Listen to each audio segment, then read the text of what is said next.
everybody, welcome back to Escape to El Campo. Bit of a stressful week this week, haven't we? We've diverted, well, potentially, yeah, we've diverted two massive disasters, haven't we, this week? Two? First disaster, we've run out of tea bags. And if you're British, you'll know what a serious state of affairs that is. You can buy tea bags here. They're not complete heathens, don't worry. English breakfast tea is available at the supermarket. We're just fussy buggers and we only drink decaf, and decaf's definitely not a thing. So whenever anybody comes and visits us, at the front door they have to hand over boxes of decaf tea bags to be able to come in. If not, they're on the flight back home again. And there's been a bit of a shortage of visitors over the hot summer. And because we've been working so hard, we seem to have drank more than usual. And then we ran out. So we've run out of tea. We've had an emergency supply delivered by Mr. Jeff Bezos. Dropped some off for us today, didn't he? On his way through. The most expensive tea bags I've ever bought in the whole life. What was it, €15 for 160 tea bags? Yeah. Ridiculous. Anyway, so we've got a small reserve supply to get us through until next delivery. Yeah. Who knows when that'll be? November. Yeah. November, yeah. We'll have to order some more by then. You know that, don't you? Yeah, 160 is not going to last us that long. So that was the major disaster of the week. Averted though today, like I said. Second disaster in averted was Mr. Pig's been really poorly, hasn't he? A bit more of a serious disaster than tea bags? Tea bags. Are you sure? Yeah. He's been really ill last week. Well, I've got some footage where I explain it all, and I don't want to repeat myself, do I? So here's some footage of Mr. Pig being really poorly. We have a poorly pig. Mr. Pig is been off his feet all day yesterday. The vet's been today, and he's got a cold, basically. I think got a fever, so he's had some antibiotics, and at least he's up today. He never moved all day yesterday, and he's up and drinking today, so that's got to be a positive sign, hasn't it? And hopefully when the antibiotics kick in, he'll be feeling much better. But at the minute, yeah, he's just a very poorly boy, unfortunately. Very poorly. Mrs. Pig's making up for it though. She's eating all the dinner. So we're back up the pig enclosure, and Mr. Pig's up. The penicillin, must have kicked in, and he must be feeling better because he's had something to eat and something to drink. So happy days. Mr. Pig's just had his daily dose of antibiotics. He's getting better. He was walking around again this morning eating his breakfast, and he put up a right fight. The two guys who came to give him the antibiotics. So yeah, he's getting better. He's just a little bit worn out now after the wrestling match. He's got 2 more days to go of antibiotics, so it's going to be interesting because he's getting stronger and stronger by the day. Good. Good. Good. Come on. Good.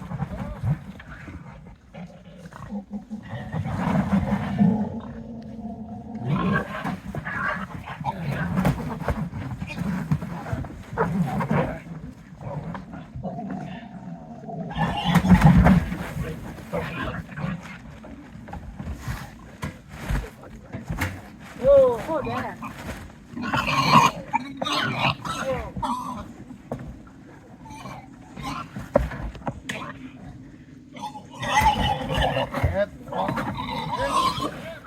Yes, good. Yes. Yes. Yes. Good. Good. Tengan los de pinche. Yes.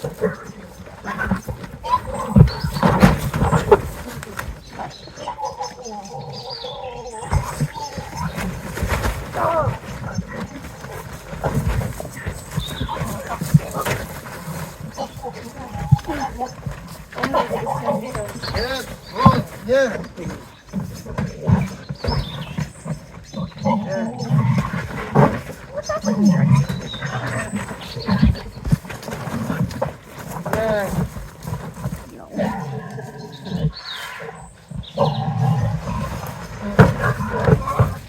She's living it. Look at her tail going, Dad.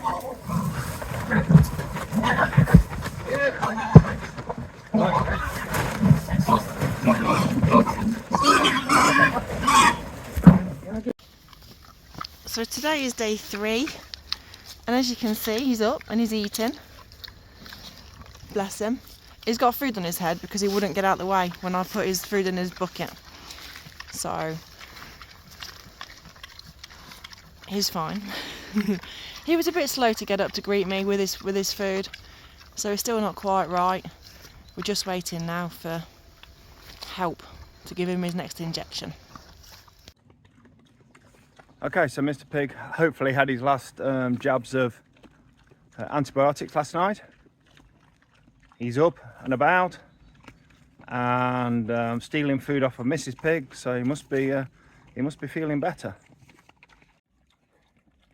His fever seems to have gone down. I mean, yeah, he's certainly not as warm as he was. He's still a little bit warmer than Mrs. Pig, but yeah, but he's certainly not as hot as he was. And he seems a bit more like himself this morning. Like I say, I've already seen him stealing food off of his sister. So yeah, all good.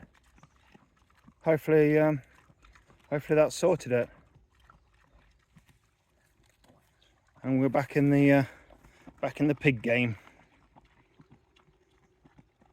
Again, we've got to say thanks to Pepe, who came down there, has been coming down there for last week and giving him jabs. It's not an easy job, not an easy job at all. Last night was particularly, because he's feeling so much better, last night was particularly drawn out affair.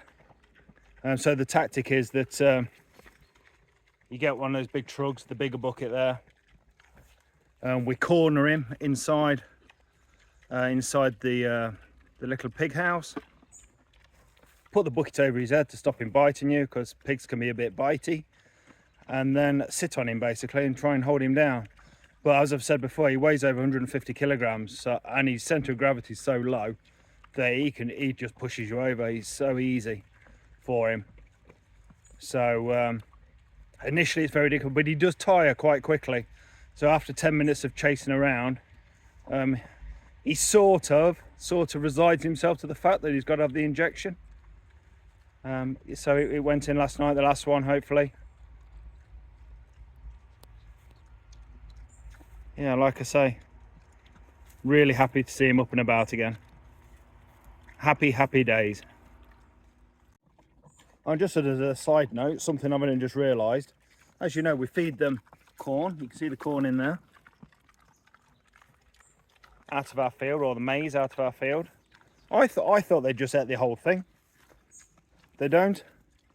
They nibble all the corn off the cob, like you would, as if you're eating corn on the cob.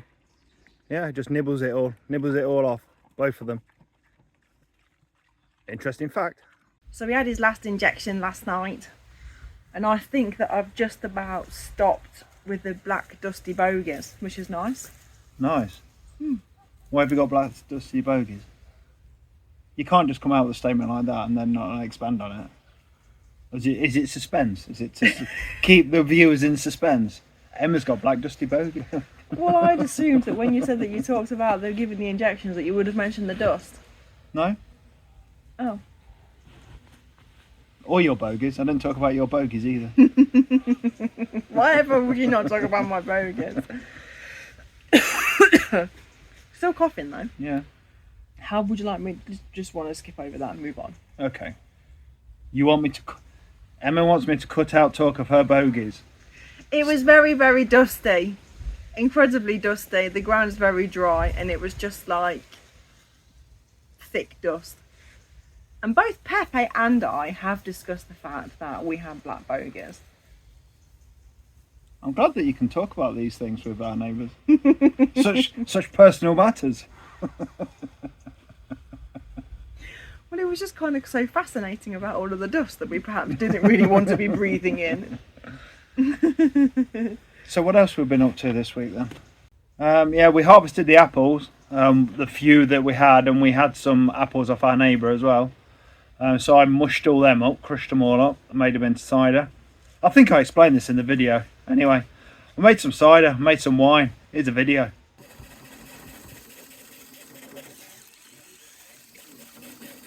So when there's nobody else to help, but the grapes need pressing,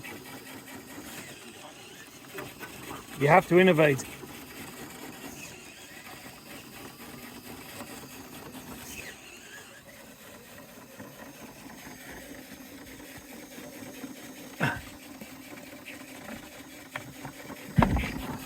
Some slight modification to the bucket position. Oh, that's better. Much better.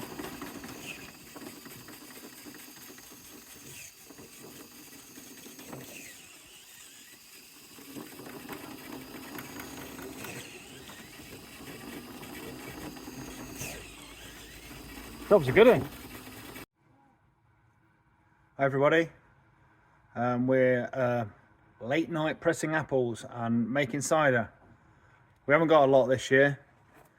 I thought it was going to be a good year. There was lots of blossom and we got lots of little apples at the start of the year, but as the year went on and the rains didn't come, the trees dropped the apples, and the apples that they did keep are really small.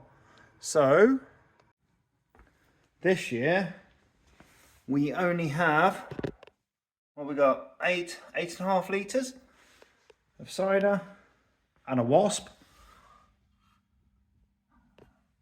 And this is all our apples and apples from one of our neighbours as well, and that's all we've got out of it.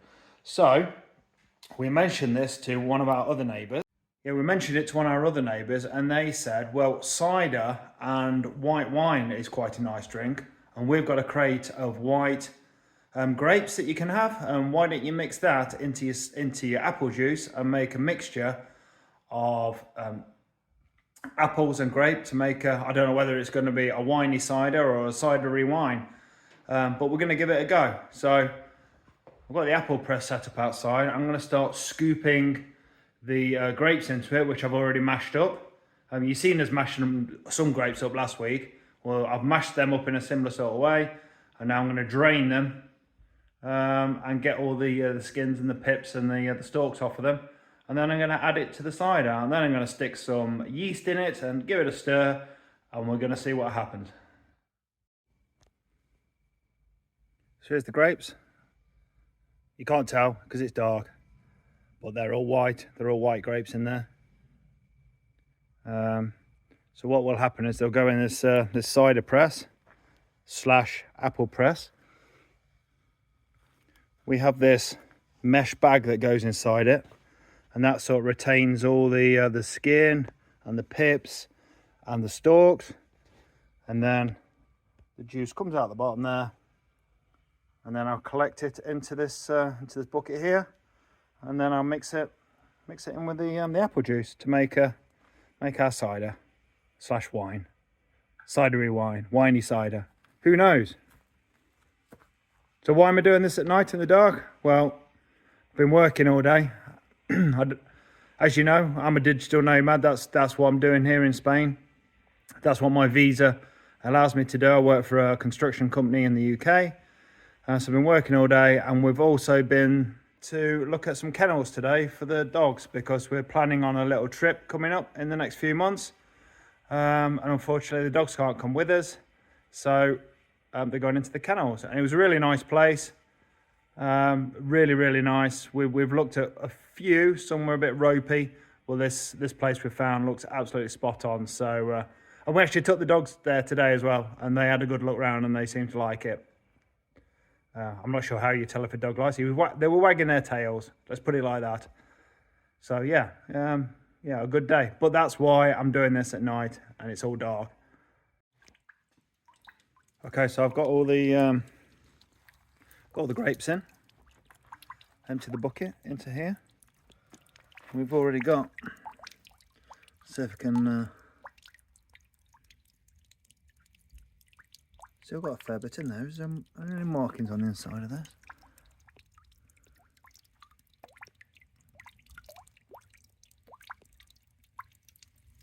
No, but anyway, so yeah, it's all in there. So now I'm just going to put the head torch back on, and so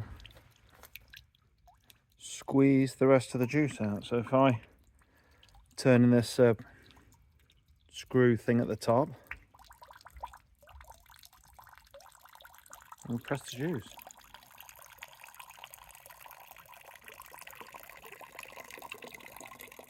This is a lot easier than the apples, let me tell you.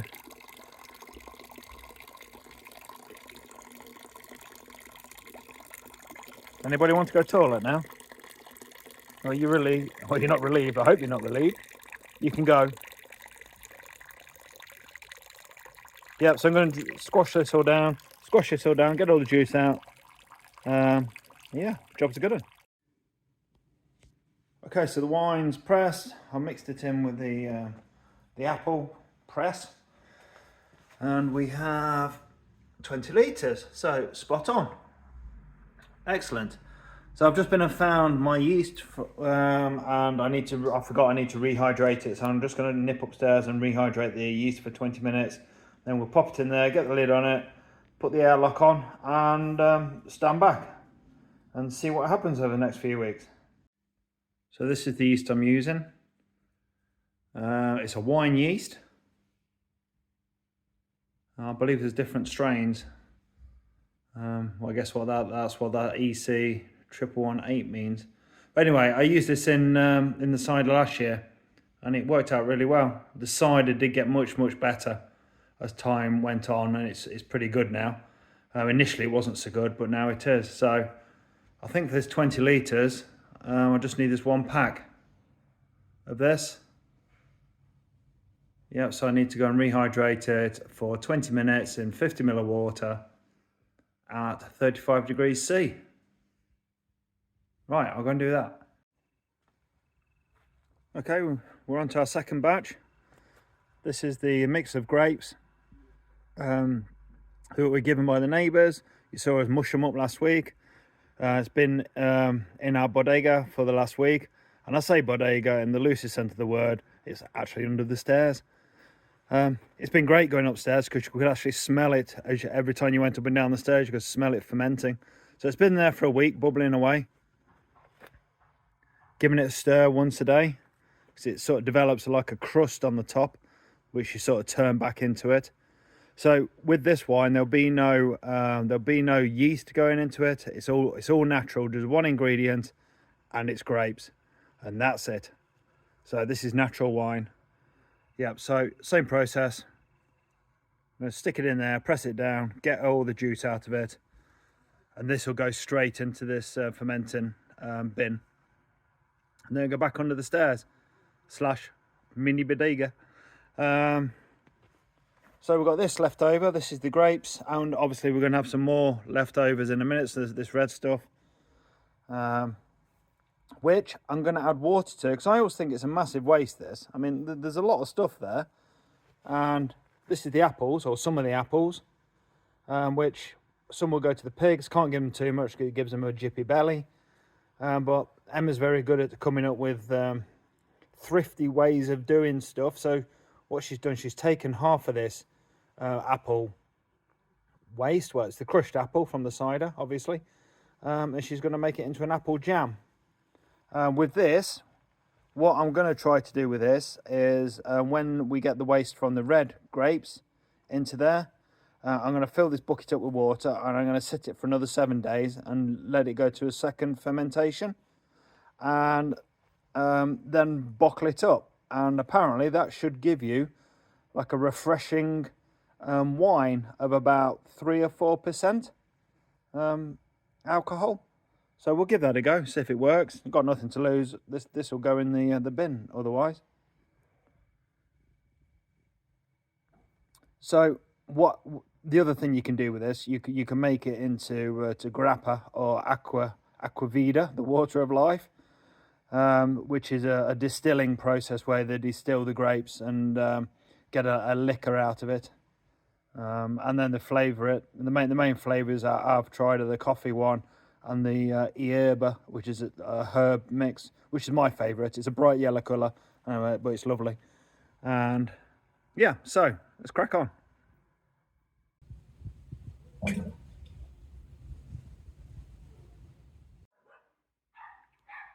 Sorry about the dogs barking in the background. Neighbours have just popped round for a chat, I think. So I got these done last night. The wine's in here, the cider's over there, and this is the skins, the wine skins. Oh, and a random bit of apple. Yep, so this is called pomace, I think, now. And then when we extract the wine out of it, the weak wine, I think it's something called piquette, something like that. Anyway, so another couple of days for this in here. I need to come in here and press this. It sort of has a cap on the top where it starts to dry out, so you have to push it down to the bottom and just keep circulating it around. Yeah, so all good. Wine, cider in here for, well, until they stop bubbling, I guess. I'm going to buy a hydrometer this year so I can see the alcoholic content of them. But yeah, I'm glad to see the bubbling. It means everything's working nicely. And this time next week, I would imagine this lot will be they'll be all bottled up. Happy days. So the chickens are roosting. As you can see, they're all going up the ladder into their bed. Apart from the one on the roof that's decided that it wants to sleep there tonight. What an absolute weirdo. You can't sleep there, hon. Also, how is it going to get down? Fly. Come on, silly. Let's see ya. What?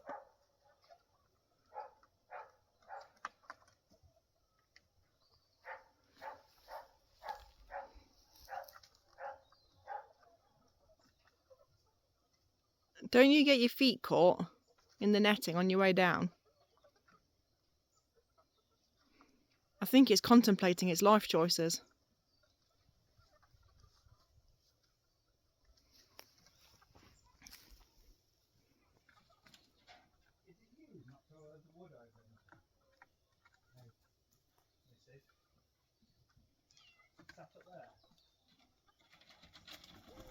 Oh! Where are you going now? Now we're doing a perimeter check. We've checked for predators from the roof. Aren't chickens so funny? Weird. Do you like my baby? She doesn't like me. Friendship. Friendship. Motherhood. Motherhood. Motherhood. Yes. I agree with what you're saying. What an incredible statement you have. So thanks very much for watching this week at Escape to El Campo.